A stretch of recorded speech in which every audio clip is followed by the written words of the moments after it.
What's going on, guys? So today we're going to be doing a Maliss deck profile. This is going to be post-ban list, but pre-Alliance Insight, in this kind of weird in-between format that we're in right now. So this is going to be adopting a new engine, or at least, not a new engine, but a new one that we're going to be working with at least. And let's just go ahead and get it started. So for the Maliss package, we're on 2 Dormouse, 2 White Rabbits, and 3 Chessie. I mean, it's not surprising that we're maxing out on Dormouse and Rabbit, but the 3rd Chessie, we just need to see another name.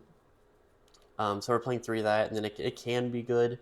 And then we're playing the 1 of Honorary Maliss. Dotscaper is pretty good, and we have a card in our extra deck we're playing, specifically because of Dotscaper, that we'll talk a little bit more about later. So those are the Maliss monsters. Then, of course, we're playing 2 Underground and a 3rd Underground. This isn't very surprising. Some people were playing with Terraforming before the ban list, just to have like a little more consistency. But now you really want, you want as many copies of this card as possible. It is technically the worst starter, but it's a starter. And then speaking of starters, we're playing the 1 Gold Sarcophagus and the 1 Cyanite Mining. Technically, this can be like super neg, and it can be an ash point for the deck, but I think for consistency's sake, it is necessary. I wouldn't play more than I would maybe bump that to 2, but like I said, it's a really big ash point, so I think just having 1 as an extender is pretty good. And then to round out the Maliss cards in the main deck, of course, we're playing 1 of each trap. There's not much to say here. These are all great cards that can be recycled, and sometimes in very weird game states, you'll get the bonus effect off the field spell by having all of these banished. For supplementary, of course, we're going to be playing 1 Magnemite, 1 Druid Swarm, and I am still playing the 1 Baldrake. I've seen some people cut Baldrake and then just play like 2 Bestials and then Extender. But I think having 1 of each is fine. They're still decent extenders.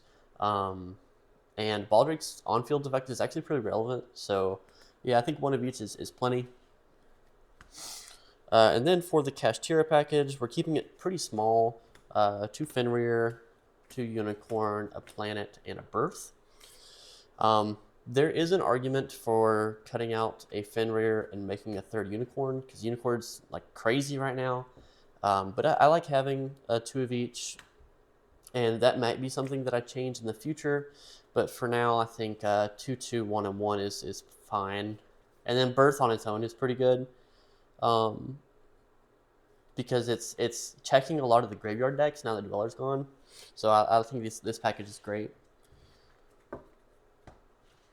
For non-engine, we're on 3 Fuelos, 3 Ash, 3 Imperm, 3 Droll, 2 Nib, and then a Crossout Called By. So, a lot of this doesn't have to be explained. Like, Fua is, drawing cards is great, Ash is Ash, Imperm. Droll, I think, is still actually really good, especially with it covering so many of your rogue matchups. And I think depending on this hand, Droll can hurt a lot. Same for Nibiru, although this deck can play around Nibiru. I think having 2 as a crossout target makes a lot of sense. And then Nib Droll checks like so many of the rogue matchups right now. I think some of these can just be a blowout for a lot of decks. So I think having these in the main deck has felt really nice. And then having a crossout target for pretty much anything is great. That's the main. It is 41. I think 41's fine. I'd like to keep it closer to 40 just for consistency's sake, but I do think it's fine. So going on to the extra deck, we're playing 1 Link Karibo, 1 Link Spider. Link Karibo, you have to play it. You need to Link 1, and it can protect you against Imperm. And Link Spider, I think, is just good for playing after Nib. For Link 2s, we're playing, of course, the Lizard, the Splash Mage. These are both great extenders if you have to have them. SPIP. So I felt like IP has been like a more valuable inboard piece, especially after the ban list. because it can go into any of your 3s, and then that just kind of gets the whole thing started. And then we're playing one of each name. I mean, there's no reason not to, right?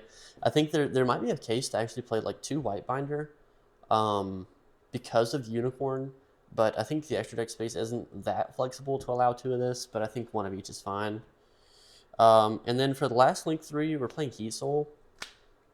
So I really like Heat Soul because if your hand is really bad and you manually draw the brick that is Dotscaper and like 4 hand traps, let's just say Dotscaper 4 hand traps, then Dotscaper it by himself is Heat Soul.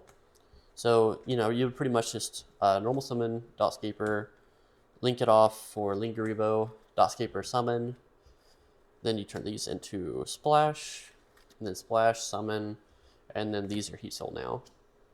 So you pay 1,000, and at worst, you draw into an engine, you draw into, you know, a Bestial or whatever, because Bestial, you would still have Lingaribo engraved, so it would be another extender to get you into a 4 like Fireball. So I think Heat Soul is actually pretty nice in this deck. And then for our 4s, we're playing Firewall, Access Code, A-Bow, and then for the Fiend for A-Bow, we're playing Unchained Abomination. This card has been feeling better and better. I feel like in like a simplified game state, if you can just get enough bodies to make A-Bow, then like you've got control of the game state, because every end phase you're popping, and then if something else pops, you get to pop again. Like this card just puts in work into like simplified game states. And then the Typhon, sometimes you just don't have enough engine, so you normal summon a hand trap and make Typhon, and then this outs detonator at least. But I think it's a good tech choice, but it hasn't come up a lot, so it's definitely a flex spot if you want to put something that you like a little bit more. That's it for the extra clean 15, of course. And then for the side deck, we're playing 3 Lancia. It's kind of mandatory, and if you want to have some in here for a crossout target, because we are playing the 1 of, we're playing 2 Thrust and a Duster. So I thought about making this 2 Lightning Storm, but Thrust is just Duster if you want it to be, plus we have more targets that you can play. For example, we're playing 3 different Dimension Ground. This card is crazy. It's just a blowout against certain decks. And then you can set off Thrust, and if some decks it's just turn skip. And then we're playing 3 Evenly. This is specifically for Odeon. Odeon doesn't have a lot they can do with this card, especially if you like just thrust it, set it, because their negate is main phase only. So then you go battle phase Evenly, and then most of their board's gone. And then 3 Strike. 3 Strike, obviously, because like it's just such a good card. It's only 1,500 life points, and with Maliss, it's not that bad since you can just gain it back. But yeah, that's the deck profile. Maliss Kashtira has felt really good because Unicorn is just such a good card. It's an auto win against Ryziel. Like they lose their 1 detonator they're allowed to have, and I think this list has been shaping out pretty good. It's got plenty of non-engine, and yeah, we'll keep playing it until Alliance Insight comes out. I've already pre-ordered my stuff, you know, the March hairs, and then we'll see how it goes. But thanks for watching. You know, tune in for the next deck profile. We're going to do around Alliance Insight to see how the new build goes. But in the meantime, if you don't want to play the Kashtira stuff, you can play like Dotscaper, Meow Mine, Template Skipper as extenders, because they're all great. But I feel like the Kashtira cards just do too much. But thanks for watching. Tune in for the next video around Alliance Insight, and maybe we'll do some unboxings in between then. And we'll see you next time.